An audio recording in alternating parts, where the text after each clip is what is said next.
You're listening to The Novice Experience, a podcast that explores the opportunities and challenges commonly encountered by students and young people.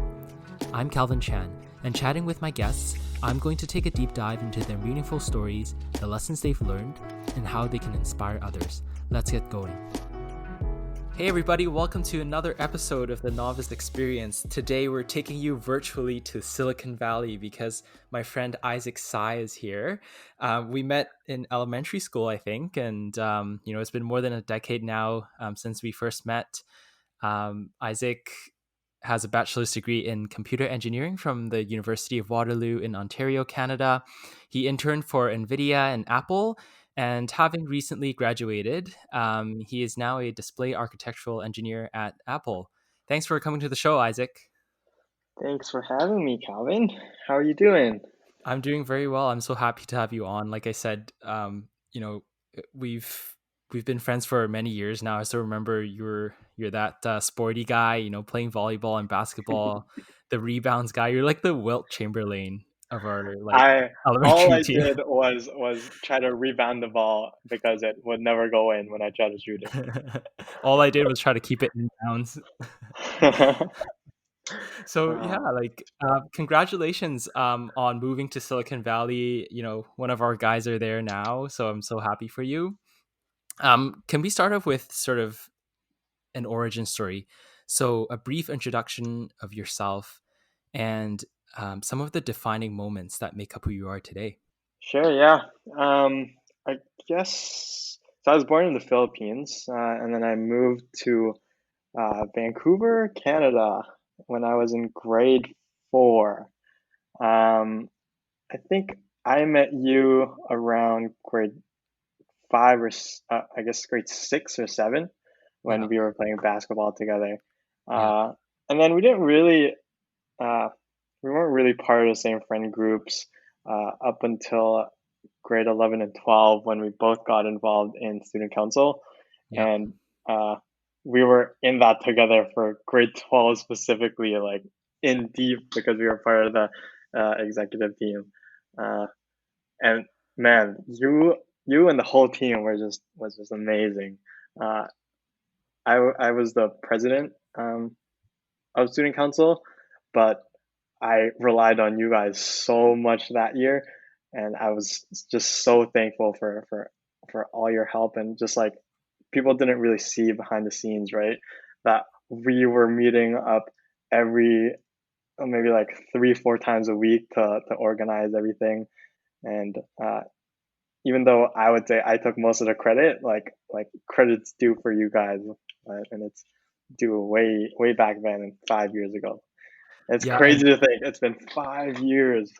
and like the most I mean, I remember you like running for president initially, and all you did was just make puns, and that's how you made it to the presidency, Isaac.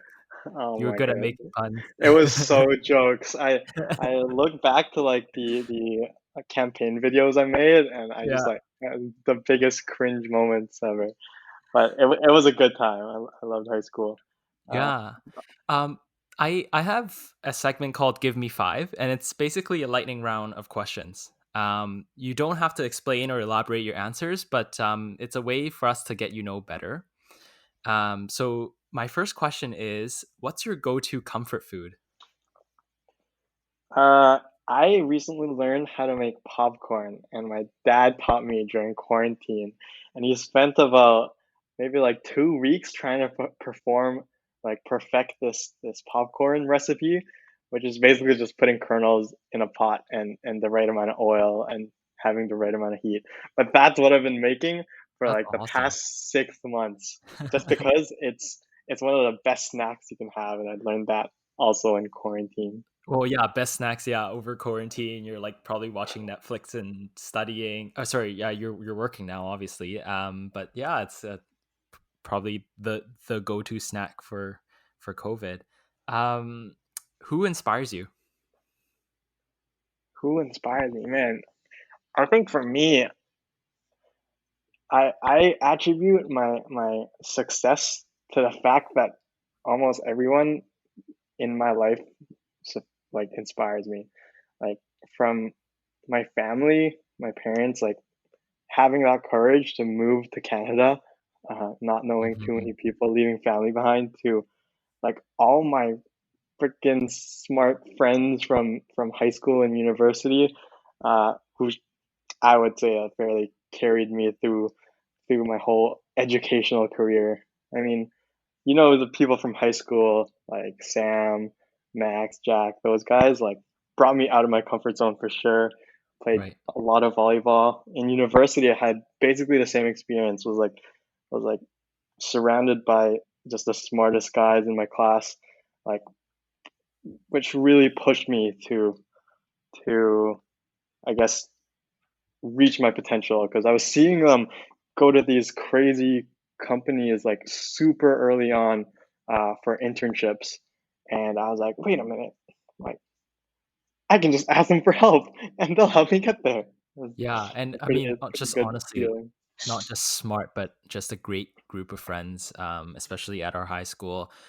People with really good values, and hardworking classmates that, and put us in an environment to succeed.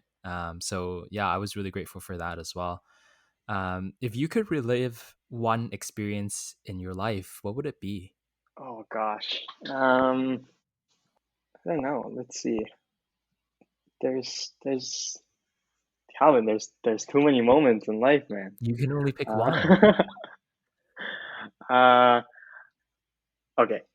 I think I would go back to our graduation in high school because to me that was one of the uh, defining moments that I had, which standing up in front of what, like 3,000, 3,000, 4,000 people in that amphitheater, like giving a speech to the graduating class.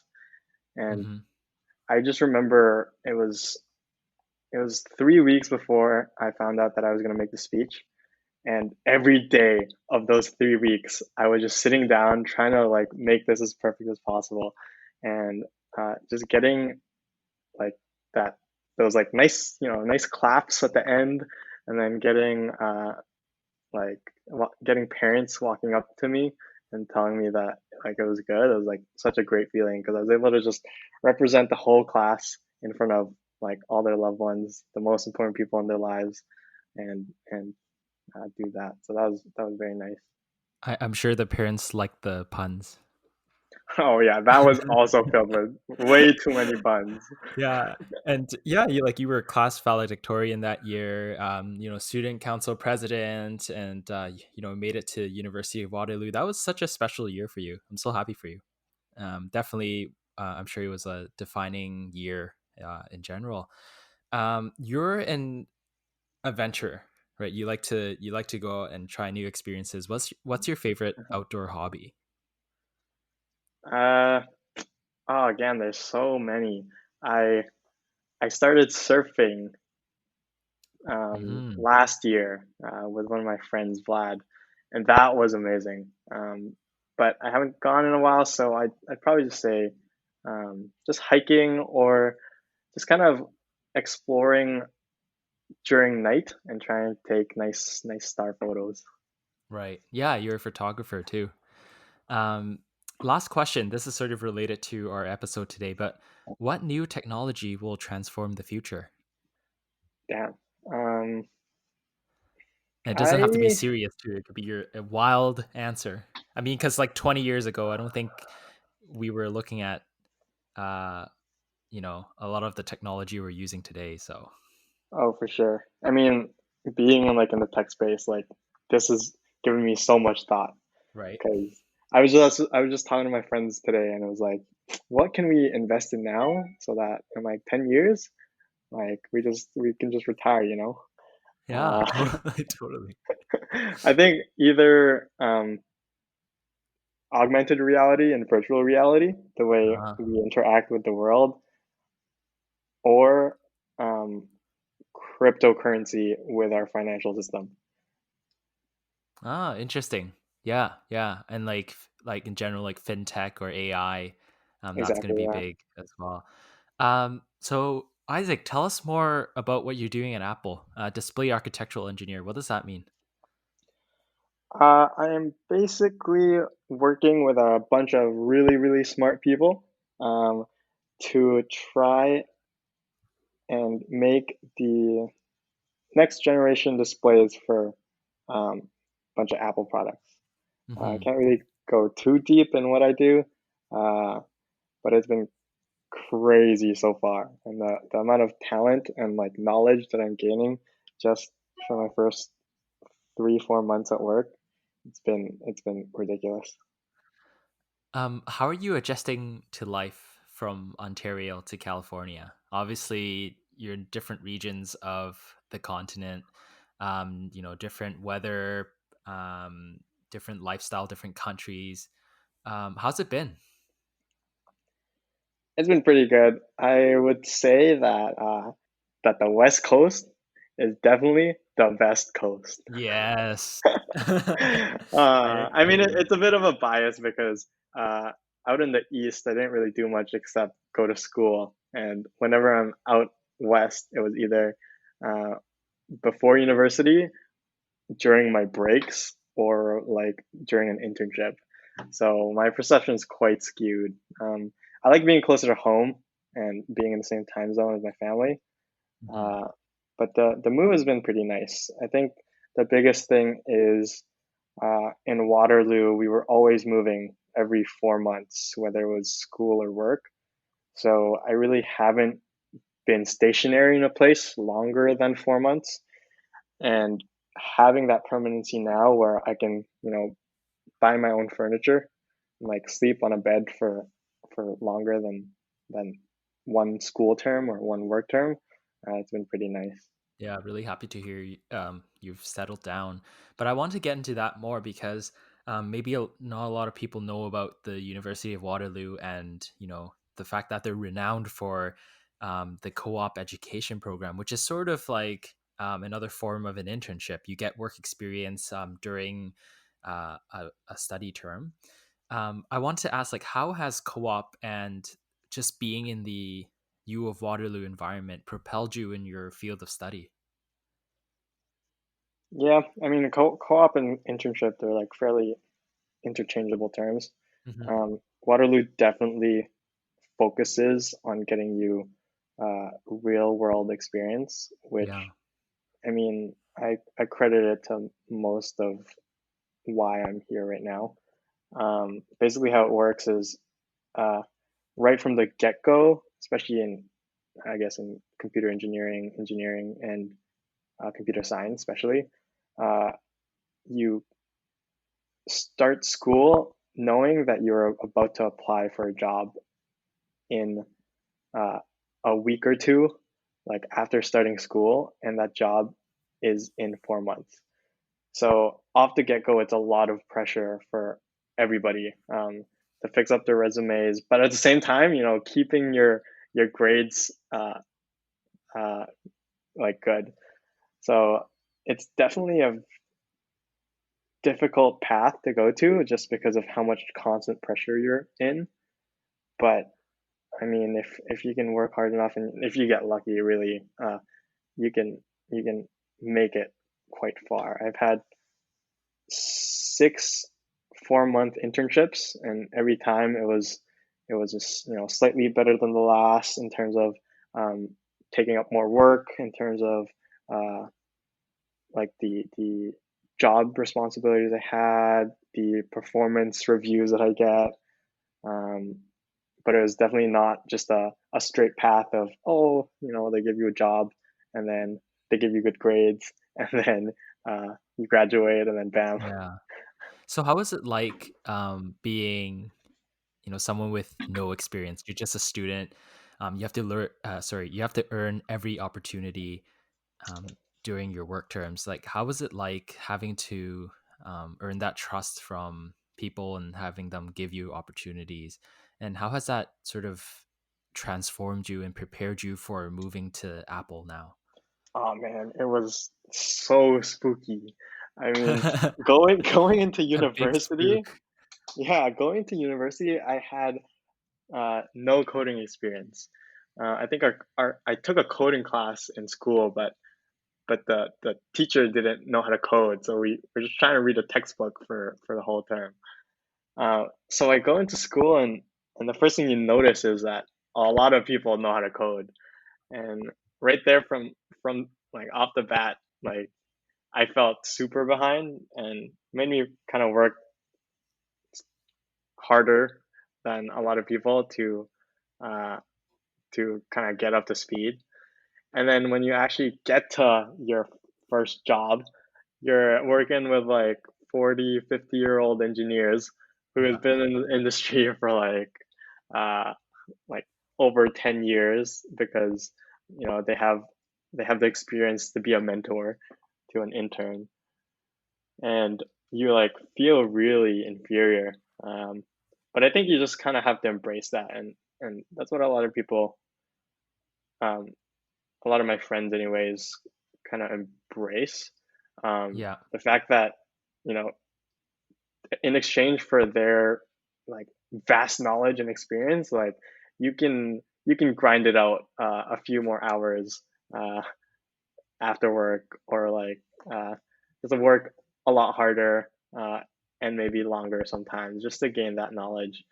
Um, Yeah, I mean, so there's yeah, nothing to it's lose, right? There's nothing to lose in terms of just soaking in everything that's available to you. Like I've done a few co-ops, and sometimes what it takes is to say yes to everything. You know, if someone needs your help, they may not be in your team, but you still say yes because that'll give you an exposure to a new experience. And I found that that has really helped me.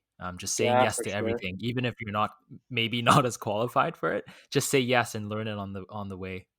Yeah, a thing I had a really hard time with, and I still do really today, is just um, being comfortable not knowing things and like asking questions to clarify. Mhm. Um, so that's really something that just you kind of have to get over, is the fact that you don't know everything. You probably barely know anything, uh, which means that asking questions is okay. Like ask as Yeah. much questions so that you can learn as quick as possible, so you can start producing for the company as quick as possible. But Y also, you want to have fun with it. I think for me, I enjoy the challenge of just trying to trying to catch up to people. Uh, so I usually embraced it in my internships, but I did have a very hard time just kind of, instead of spending half an hour to an hour trying to search it up myself, just turning to my right and then asking the question to my coworker and him giving me a response in like 10 Yeah. seconds. What's what's a common misconception of, doing software engineering, like, computer engineering, especially in Silicon Valley? Um, and what would someone who aspire to be in this field have to beware of? Um, I think a lot of people think it's super duper hard and it's super duper complicated, but I would argue that it isn't. And that's how a lot of people have been able to just enter this workforce without um, the proper like academic experience. I think Mhm. it's just, if you there's so much resource out there now to learn how to code, like people in elementary school, like kids are doing it. Mhm. Um, that really, if you want to do it and you put in the time, I think you can really jump into um, the whole software programming world. Right. So Um, if the technical side is not the hardest part, then what's the most challenging part? Again, I wouldn't say it's not technical. It's just that, like when you see it in movies and stuff, it's just people going like ta ta ta ta ta ta out, did Mhm. that. But it's really just like a very slow process in how Right. you learn like to think as a programmer, to Mhm. think as like a software engineer. Um, so yeah, I think the barrier comes from the fact that uh, first, whether you want to do it or not, um, and not everybody has to do with, that's fine. But second is sticking to it, because it's a slower process than you think. You know, again, in the movies, it's like people are clicking like 10 buttons rapidly, and then boom, Yeah. they've hacked the United States government. But really, it's about 8 hours a day looking at like documentation. How does this like two lines work? What do I do to improve the system slightly, and things like that. So it takes a lot of patience, takes a lot of just grinding. Yeah. Yeah. Did you always know that you were going to be in this field? Did you always aspire to be in computer and software? No way. I think I just really got lucky. I knew I wanted to be an engineer. Yeah. Like my mom's side, my grandpa was an engineer, Okay. and I'm like, wow, I want to be like that. But you have to choose your major um, in your college application. So really, I was looking at the list, and I'm like, oh, you know what? Computers are cool. You know, Microsoft, Apple, that's cool. And then I just selected it, and that was my whole mindset with it. I was close to also selecting a bunch of other engineering. Like, wow, Mhm. nanotech looks and sounds cool. Like, wow, I really like chemistry in high school. So Yeah. the fact that I chose computer engineering, I would put it to luck. And not that I wouldn't have enjoyed the other engineerings. It's just that this whole industry is just crazy right now. Mhm. And I'm guessing your grandpa wasn't in computer engineering, right? No, he was in civil, so that was another thing. But I didn't think I wanted to do civil, um, because I was never a huge like person interested in like architecture or Construction. construction, yeah, things like Mhm. that. Yeah, I mean, like when I hear engineering now, it means so much more than just like building something, right?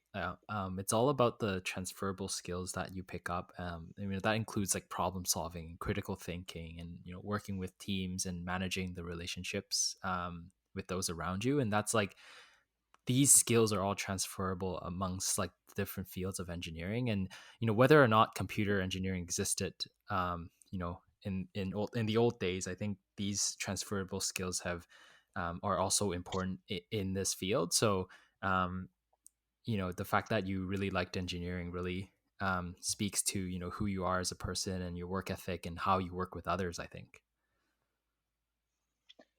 Uh, I mean, I'd like to say that, but then again, I'm pretty sure it was just, oh, my grandpa's an engineer, it'd be cool if you had too. but So, but what's your uh, favorite personal project? Like obviously, like a lot of people who study computer, they do a bunch of their coding and a bunch of projects on the side, for fun and to learn. What's your favorite one, or what's a tough one that you've done that you can share?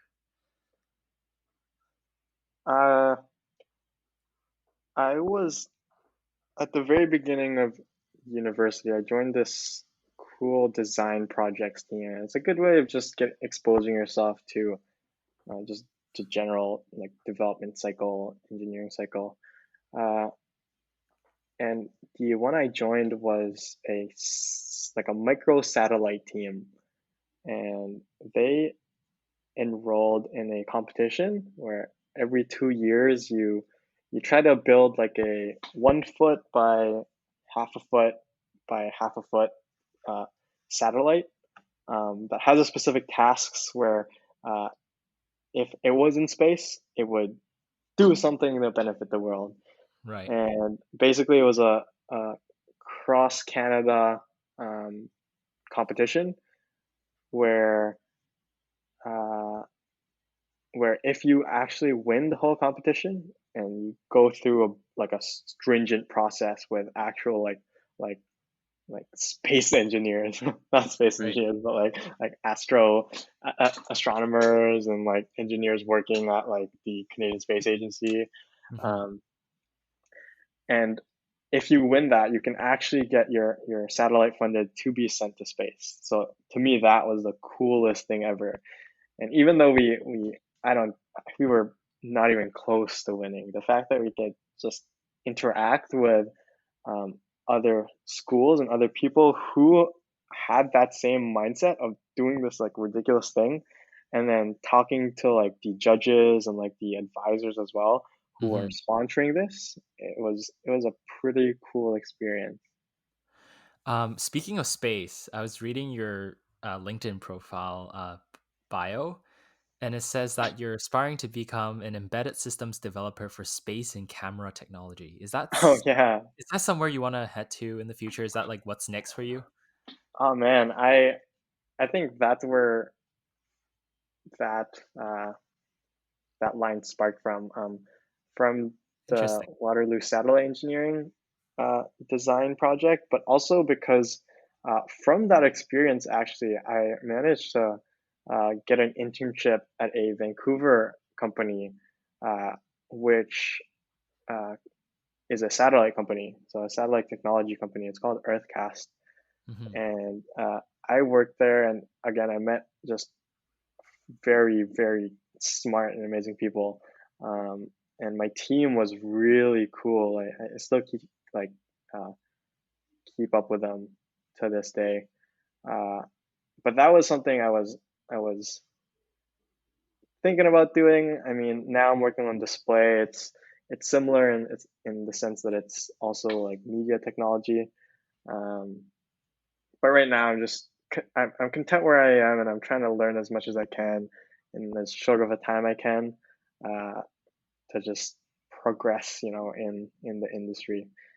So yeah, that's at Halt. I know in high school I also uh, had my career project to be an astronaut, uh, I where I I remember that. I remembered you mentioning something like that. it was pretty Vaguely. ridiculous. Our, our Yeah. our teacher said, choose whatever topic and whatever you want, and I was like, okay, perfect. Like astronaut, like duh, like who wouldn't want to be an astronaut? And then like halfway through the project, she's like, okay, now go find someone in that field and go interview them. And I'm like, wait. You This want me was to not interview an astronaut? disclaimed. This was not disclaimed at the beginning of the project. What do I do? uh, What do you mean I have to get to space to interview?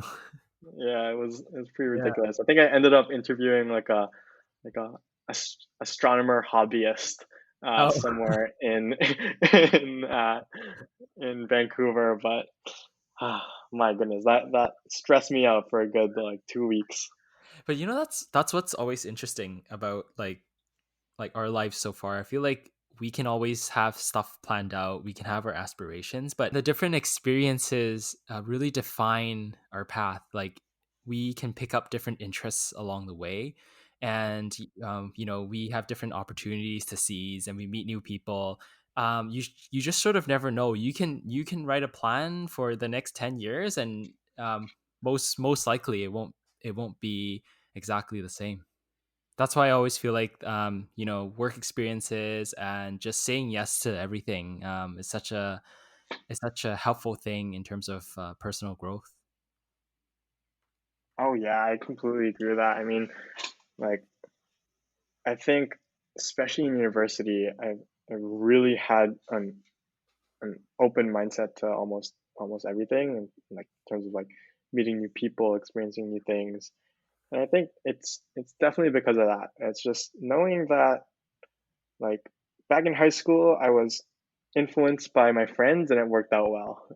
In university, I met good people, uh, and it turned out like really well. So, like, I mean, having that, I guess, biased for myself, and I guess trusting myself that I know um, what my end limits are, um, and knowing that I know I have a fairly good judgment of what I believe is good, I can really hold down the fact that I am uncomfortable and Hmm. try new things out just to say, I've tried it, or just to have that knowledge of like, oh, if I want to do it, I can because I already did. Yeah, that reminds me of the conversation we had, before this recording. You told me that you were waking up at like 4 or 5 a.m. To go out on a hike during dawn, um, with your friends, and the fact that you were struggling to wake up, and it's the hardest thing ever. But it's so simple. It's just waking up early and going to bed early, being disciplined. And you were telling me how even though you were uncomfortable with the idea, you did it, and you became resilient, more resilient, just from that simple act of waking up early. Because now you can tell yourself you did it. You overcame that mental blockade of waking up early, and I feel like that's a really amazing example, albeit a small one, that we can apply in our lives and in our career. Yeah, yeah. I mean, I always joke with my friends that like everything is just a social construct, you know. Right. Uh, it's just in your mind that the barrier is, and I think I'm trying to hone that into almost everything where, you know, it's everything is hard until you've tried it and it becomes easy. Right. So like that one simple example of like waking up at 4:30 seems hard until you've done it like for a week, and then maybe you can do it forever, or you can choose not to. But it's at that point it's your choice whether or not you want to, and it's not just like a limiting factor Right. in your mind that is like, oh, I can't possibly do it. Right. You're And in I think total that's it. control of your life. Yeah, and I think that's the goal. It's just trying to maximize like the experiences in your life. And in order to do that, I think you have to step out of your comfort zone, and you have to almost be sadistic and like that feeling of like uncomfortableness Right. or spookiness. Uh, Right. yeah, I went to Death Valley recently, Hmm. um, and out there it's in the middle of nowhere, and uh, me and my girlfriend we went out in the middle of the night. It was like 2 a.m. to try to take pictures of the stars. And out there it's just pitch black. And what we were doing was waiting for the moon to set so that we can have the night even darker so that the stars would show up. And Wow. just being out there in the middle of nowhere, like I was just like so happy because I'm like, oh yeah, this is this is extreme to other people, Right. but we're actually out here doing it, and it's not too bad. And I can show you later, but the photos I got, like I was very happy about. Uh, so it's just That's something awesome. that it's just you kind of just need to take that step out and uh, see whether you like it or not by giving it a try. That's so awesome. I really agree with that, and I gotta admit, I want to do more of that in my life as well. Just being comfortable with feeling uncomfortable, right? And my last question of this episode was going to be, you mentioned that young people today are so well versed in programming and software already, but my question was going to be, what advice would you give to young students today who are eager to, enter the computer engineering and software development field? Um, Perhaps maybe they're not as experienced as other young people today. Maybe they're doubting themselves or they're not as confident. Like, do you have anything to add to that? Any more advice you'd like to give? Yeah, for sure. I mean, I think a common feeling that everybody has that we don't really talk about is the fact that, everybody sort of has that imposter syndrome. Maybe not if you've been in the industry for like 10, 20 years, but as a new grad working with these people, it just you don't feel like you belong. And then again, you don't belong until you do. And it's just a process to get there. So if you kind of move that to starting off as a programmer, it just everybody has started somewhere. And to me, I thought I started late.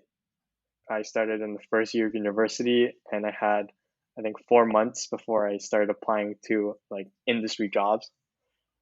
But I think that the main point is if you really want to do it, you give it a shot. And Mhm. if you mess up in 4 months, don't get a job, if you really, really want to do it, you just keep trying, right? Like Yeah, being a student is like you have that freedom of having time and having time to right. fail as well. And I mean, as much as I mean, it's a lot easier said than living it, but I've had countless friends and experiences where you just fail in it, but you choose to keep going. And if you keep going, if you strike luck um, once, twice, you're ready for that opportunity, and hopefully you get to where you want to go. Thank you so much for that advice. Where can people find you or reach out on social media? I know you have Instagram for photography. Yeah, I haven't posted in about a year, but it's I underscore sy and GIHT, so it's eyesight. Yeah, that's another Uh, pun right there. I mean, I get it, Calvin. I'm a lame individual. I mean, what can we expect from you? Well, I hope to see Uh, your photos from Death Valley there. yeah, yeah, definitely send it to you. You should do your post. You should do your new post for the year. Yeah, uh, I mean, I yeah. have a huge backlog of photos. I haven't had time. Well, no, it's not I haven't had time. It just I haven't had that craving to post. Well, Isaac, thank you so much for taking the time to join the show. Again, I'm really happy and proud of you for making it to Silicon Valley and living out Thanks, man. your goals and aspirations. You're a great friend for more than a decade now, so I really appreciate our bond and the time that we had together. And hopefully, there's a lot more to come. Thanks, man. I mean, I, I appreciate that. I remember in grade seven, you won the top award for our elementary school. And I was like, wow, Calvin is so good. How do I become a Calvin? So hearing that from you now, man, brings me Oh, joy. that's so funny. That's so funny. And You then remember that? yeah, yeah, I totally do. It's funny how things work out. And then in grade 12, you're valedictorian. And then I was Uh, looking up to you. oh man, it's crazy. Funny how things work out. All right. Thank you so much. And thanks to the listeners for tuning into another episode of the Novice Experience. And we'll talk to you next time. See you guys. Thank you for listening to this week's episode of the Novice Experience. Our theme song is Concrete Jungle by Audio Binger. You can find us or reach out on social media at The Novice Exp. That's The Novice EXP. Don't forget to subscribe and leave us a review on all your podcast listening platforms. Talk to you next time.